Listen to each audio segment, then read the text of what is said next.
Okay, good morning children. आज हम हमारा सेम चैप्टर कंटिन्यू कर रहे हैं सेकेंड डे पे। आज हमने देखा था कि क्या होता है फाइनेंशियल मैनेजमेंट, उसके कैरेक्टरिस्टिक्स और उसके फैक्टर्स देखे थे। आज हम जो देखेंगे वो हमारा है फाइनेंशियल डिसीजन। क्या फाइनेंशियल डिसीजन होना चाहिए, किसके रिलेटेड होता है। Financial management is also known as a finance function. Financial management क्या होता है, एक तरीके से फाइनेंस फंक्शंस भी कहते हैं। As it is related with the finance, क्योंकि वो किसके रिलेटेड होता है, पैसे के रिलेटेड। कोई भी काम हम पैसे के रिलेटेड करते हैं, इसलिए उसको हम फाइनेंशियल फंक्शन भी कहते हैं। Financial management has to take important decision with regards.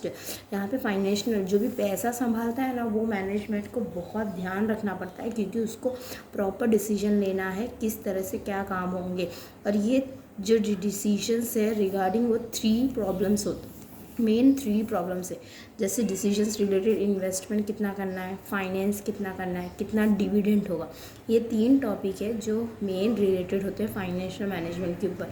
और आज हम ये तीनों पॉइंट्स देखेंगे। जैसे कि अगर हम फर्स्ट पॉइंट की बात करते हैं, डिसीजन रिलेटेड टू इन्वेस्टमेंट।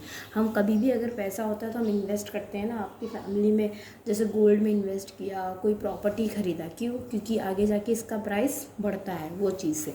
तो यहाँ पे long term fix capital is invested. Long term यानी जो ज़्यादा टाइम के लिए हम पैसा इन्वेस्ट करते हैं in a fixed assets of the business.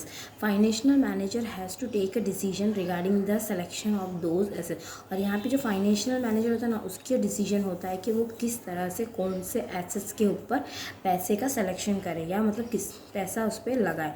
In which capital fund is to be invested, मतलब कौन से ऐसे एसेट्स को लेना चाहिए जिसमें हम पैसा इन्वेस्ट कर सकते हैं, मतलब हमें लॉस भी ना हो। In future investment decision is called the capital budget. और इवन इसको इन्वेस्टमेंट को हम क्या बोल सकते हैं चिल्ड्रन, कैपिटल बजटिंग। मतलब यहाँ पे हम कौन सा पैसा कौन सी चीज़ पे लगाए, कौन से एसेट्स पे लगाए, ये ध्यान में रखना बहुत ज़रूरी है। उसी के हिसाब से हमें पैसे को इन्वेस्ट करना चाहिए, और इसीलिए उसको भी हम क्या बोल सकते हैं, कैपिटल बजटिंग। इसलिए उसे हम क्या बोलते हैं, capital budgeting. If I talk to you children capital budgeting के बारे में ना, तो उसके ऐसे बहुत से फैक्टर्स हैं जिसकी वजह से कैपिटल बजटिंग पे इफ़ेक्ट होता है या नीड हो, जैसे पता चलता है।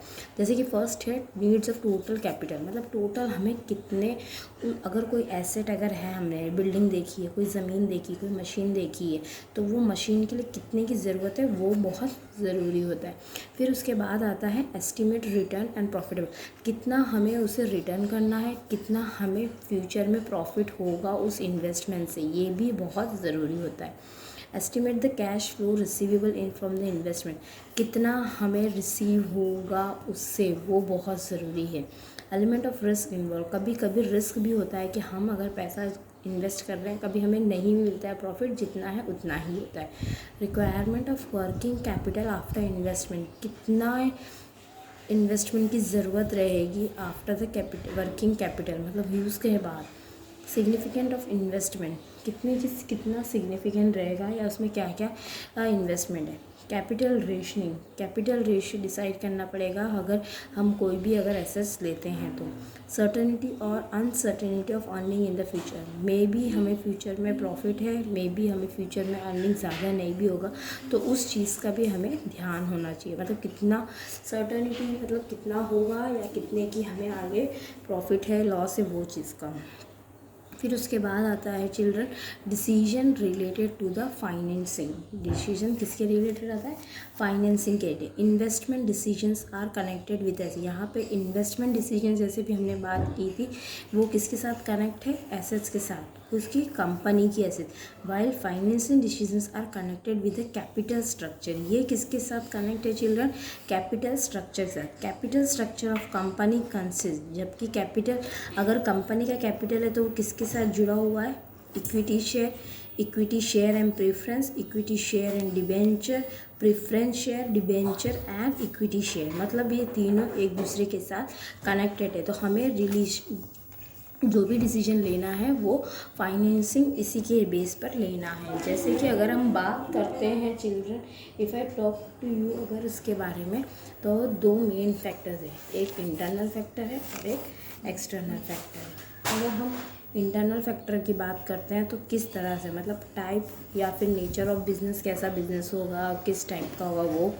फिर दूसरा आता है साइज़ ऑफ बिज़नेस, बिज़नेस कैसा होगा, बड़ा होगा कि छोटा होगा। ग्रोथ ऑफ बिज़नेस, बिज़नेस की ग्रोथ कितनी होगी, वो कितना रिक्वायरमेंट है बिज़नेस में वो, या फिर उस सामने वाले जो पर्सन है उसका एटीट्यूड कैसा होगा वो। तो ये क्या होता है, इंटरनल फैक्टर से पता चलेगा।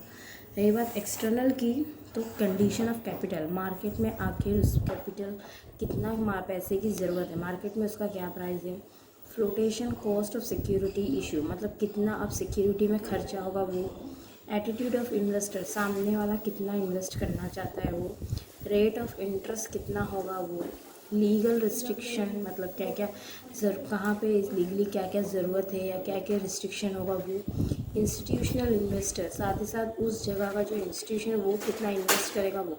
तो ये दोनों चीज़ क्या है, फाइनेंसिंग है। मतलब जब भी अगर हम कोई चीज़ कहीं पे पैसा लगाते हैं तो ये सब चीज़ों का हमें ध्यान होना ज़रूरत है कि वो प्लेस कैसी है, कितना सामने वाला इन्वेस्ट करेगा या हम कितना इन्वेस्ट करेंगे, वो चीज़ का अंदाज़ा होना बहुत ज़रूरी होता है। फिर उसके बाद आता है children decision related to dividend. Dividend का मतलब क्या होता है, डिविडेंड एक तरीके से कंपनी का प्रॉफिट होता है। Dividend is a part of profit of a company, ये कंपनी का प्रॉफिट होता है जो कि हमें डिस्ट्रीब्यूट करना है, किसके साथ, शेयर होल्डर के साथ। क्योंकि कंपनी के एक्ट में ये कहा गया है कि डिविडेंड कैन बी पेड, और साथ ही साथ डिविडेंड या तो हम कैश के रूप में पे कर सकते हैं या तो चेक की बेस पर on a paid up capital of a share. जो भी कैपिटल का जितना भी शेयर था उसके बेस पर हमें उनको पैसा पे करना पड़ेगा, मतलब डिस्ट्रीब्यूशन करना ही है। जैसे कि यहाँ पे जैसे कहा गया था, financial manager has to decide what part of profit should be, मतलब वो डिसाइड करेगा फाइनेंशियल मैनेजर कितना प्रॉफिट डिस्ट्रीब्यूट करना है एंड कितना बाकी का प्रॉफिट बिजनेस में कितना उसका ज़रूरत है या उसकी कितनी नीड्स होती है। तो ये सब कौन डिसाइड करता है चिल्ड्रन, फाइनेंशियल मैनेजर। अब उसके बाद उसके फैक्टर्स आते हैं चिल्ड्रन। ये सब फैक्टर्स जो मैं आपको पॉइंट लिखा हुआ है, सेम आपके टेक्स्ट बुक में जस्ट आपको पॉइंट्स दिया हुआ है जो आपको रिफ़र करना है। एक्सप्लेनेशन इसके बारे में कुछ भी नहीं है, but I am giving you the explanation.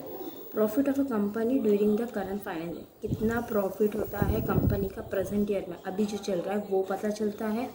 Estimation of income in future, future में हमें कितना इनकम आ सकता है वो। Dividend paid by the company in past है, कितना कौन से रेट पे पिछले साल कंपनी ने डिविडेंड पे किया था वो हम अंदाज़ा लगा सकते हैं। वापस हमें अगर हम इन्वेस्ट करते हैं या नीड है तो कितना हमें वापस बिजनेस में प्रॉफिट हो सकता है वो।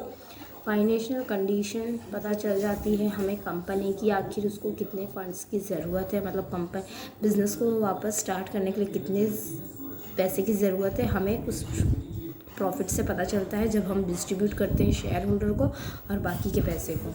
रेशियो विद द कंपनी का रेशियो क्या है, मतलब शेयर होल्डर को 40% है कि 60% है, वो सब पता चलता है। फ्यूचर प्लानिंग, और उस पैसे के हिसाब से हम आगे क्या करना है उसके बारे में हम प्लान कर सकते हैं।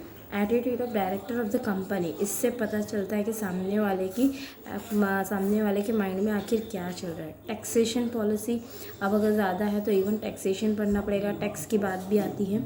लीगल रिस्ट्रिक्शन, इससे हमें इवन लीगल रिस्ट्रिक्शंस जो भी हैं वो उसके बारे में भी पता चलता है।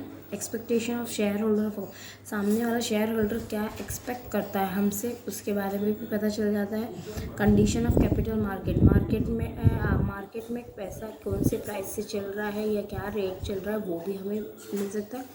ग्रोथ रेट ऑफ कंपनी की ग्रोथ रेट कितनी है वो भी हमें इससे पता चलता है। लिक्विडिटी पोजीशन, आखिर कंपनी की प्रेस्टीज, वेल्थ या नाम कितना है मार्केट में, वो भी हमें इससे पता चलता है। मतलब जब पैसा हम डिस्ट्रीब्यूट कर देंगे शेयर होल्डर को, फिर जो बाकी पैसा बचता है, मतलब जो हमारा इनकम होता है, प्रॉफिट होता है, उससे हम हमारी कंपनी की प्रेस्टीज और हमारे काम के बारे में हम जान सकते हैं। जितना मार्केट में हमारा नाम, उतना हमारी पोजीशन मार्केट में क्या होगी चिल्ड्रन, बढ़ती है। तो वो चीज़ का हमें ध्यान होना चाहिए कि मार्केट में अगर हमें पोजीशन बढ़ानी है तो हमें मार्केट में अच्छी वैल्यू रखनी पड़ेगी, और उस वैल्यू के लिए हमें हमारा नेट वैल्यू, हमारा मेन प्रॉफिट मैक्सिमाइजेशन और वेल्थ मैक्सिमाइजेशन के साथ हमें कनेक्ट रहना पड़ेगा। ओके चिल्ड्रन, इसके बाद का जो नेक्स्ट टॉपिक है कैपिटल स्ट्रक्चर, वो हम कल के सेक्शन में देखेंगे। आज के लिए हमारा ये 3 टॉपिक था मेन, एक इन्वेस्टमेंट, एक फाइनेंस और एक डिविडेंड के, जो आई होप आपको क्लियरली समझ में आया होगा। Okay children, thank you.